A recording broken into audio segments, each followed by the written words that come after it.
What is going on YouTube? I am Lamont at Large. Today I am in Rochester, New York, and I'm here to talk about the murder of Wendy Jerome. It was a murder that occurred on Thanksgiving night of 1984, and it was unsolved for 36 years until just last year when the killer was identified through the new technology in the DNA community known as familial DNA.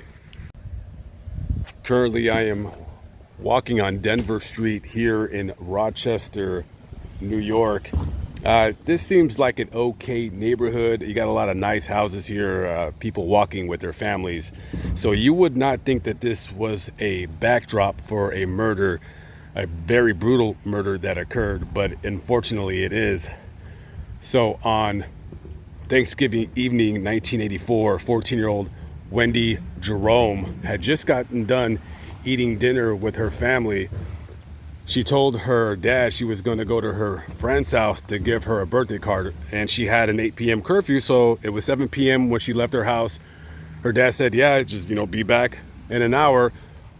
At those times of the year, it gets dark really early, especially in this part of the country.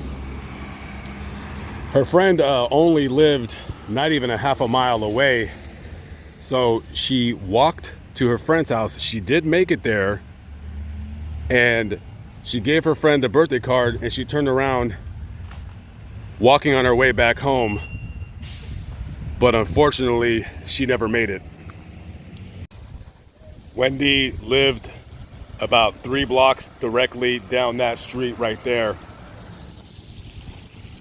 So Wendy did not show up for her 8 p.m. curfew. 9 p.m., 10 p.m. rolled by. 11 o'clock, Wendy's mom and dad start getting very, very nervous, and they called the police to report that their 14-year-old daughter is missing. Unfortunately, little do they know that 20 minutes before they were called, Wendy Jerome was found in front of this school number 33, dead. She was found next to a dumpster, and she was brutally beaten. Her throat was slashed, and after an autopsy was performed, it was found that she was also sexually assaulted. This was a murder that affected that family greatly. Can you imagine on Thanksgiving, a holiday where you and your family, your loved ones, get together to give thanks, to eat too much and drink too much and just have a good time? And that's the day where you put up with your family, and to have 36 Thanksgivings, 36 years go by without the person responsible being brought to justice for the murder of your daughter. I mean, it had to, every Thanksgiving had to be a very, very terrible day for that family. Now, there was a DNA sample that was taken during the autopsy from Wendy that had the killer's DNA. And that DNA sample sat for 36 years until last year, September. They submitted that DNA, and it got a hit using familial DNA technology, which is the same way the Golden State Killer got caught. Basically, what familial DNA is, somehow there was a hit in the database in New York of somebody, not the killer, but somebody that was related to the killer. Basically, they took the DNA of this person, and doing with the DNA sample that they do, they check the Y chromosome aspect of the sample. The Y, I believe, is related to the male side of a family. So they get a hit on the DNA, and they start doing a background check of everybody that is related to this DNA sample that they got in New York, and a name came of one Timothy Lee Williams, a 56-year-old man who was living in Florida. They look into his criminal background, and he has quite an extensive arrest record. He has assault and battery, forgery, fraud, DWI, carrying a concealed weapon. So this guy is no stranger to law enforcement.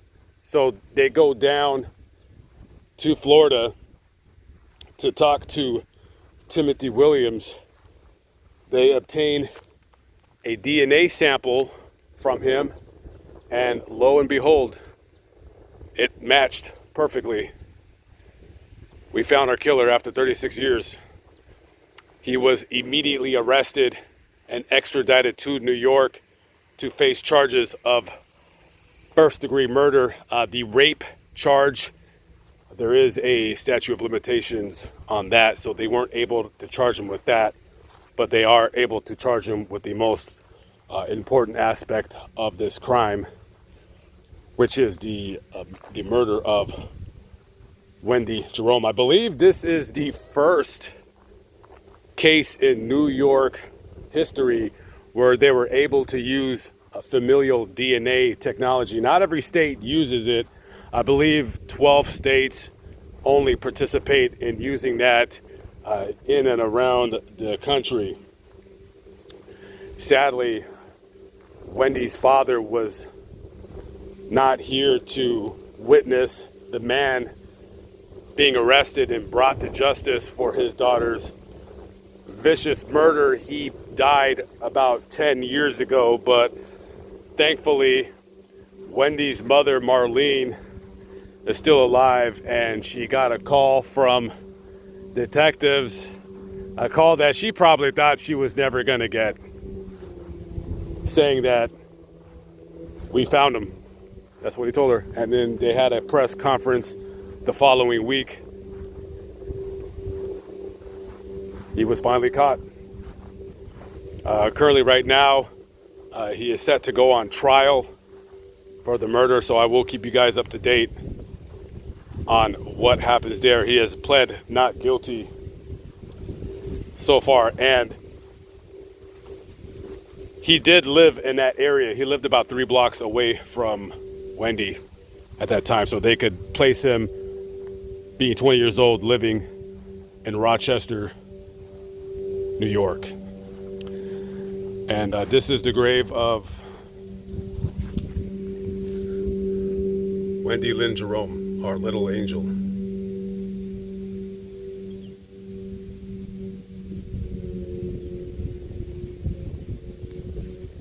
Even though a vicious, horrific murder occurred, and it took a long time, and believe me, I'm pretty sure that family had just pretty much given up that this was just going to remain unsolved. But thankfully, with the advancements of DNA technology, it allowed this little girl's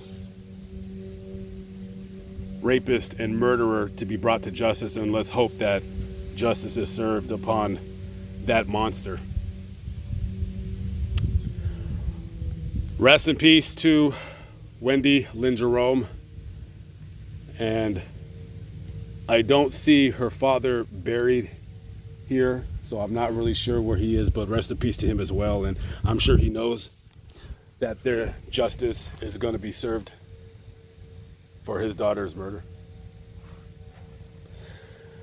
Okay, guys, I will catch up with you on the next vlog. God bless and peace out.